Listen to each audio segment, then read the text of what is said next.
Una vera e propria rivoluzione riguarda la radioterapia a Schiavonia, ma anche la chirurgia a Castelfranco Veneto. Come Istituto Veneto ci stiamo sviluppando anche perché la nostra attività veramente negli anni registra un incremento notevole sia in termini di attività diagnostica, di cura, sia in termini, come dicevo prima, di ricerca. Ci stiamo quindi ampliando, appunto la struttura, come diceva lei ci sarà un nuovo servizio di radioterapia, sarà consegnato per fine anno e attiveremo un servizio per il quale abbiamo già acquisito 3 grandi attrezzature, 3 grandi apparecchiature.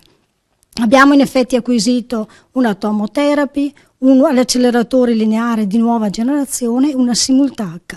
Sarà comunque un servizio IOV, inteso come un servizio di proprietà dello IOV, sia per quanto riguarda la struttura, i 4 bunker, sia quanto riguarda le attrezzature altamente innovative e sia per quanto riguarda il personale che stiamo già assumendo proprio con destinazione Schiavonia. Per questo praticamente per fine anno siamo comunque appunto pronti.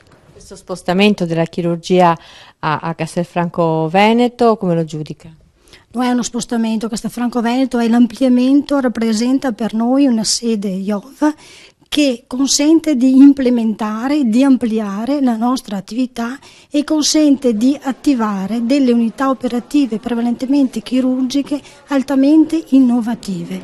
Oltre a questo consente anche la nuova sede di attivare di percorsi ad oggi non presenti in maniera strutturata ed organica, mi riferisco ad esempio alla riabilitazione del paziente oncologico. C'è poi un aspetto forse meno noto che riguarda proprio la somministrazione delle cure oncologiche, che spesso sono cure molto onerose. Viene fatta proprio dallo IOV questa valutazione? Lo IOV è impegnato infatti anche in questo, lo IOV è impegnato svolge una forte attività di sperimentazione clinica. Lo IOV quindi ha una competenza di analizzare tutti gli indicatori di esito di processo anche nell'utilizzo dei farmaci appunto innovativi.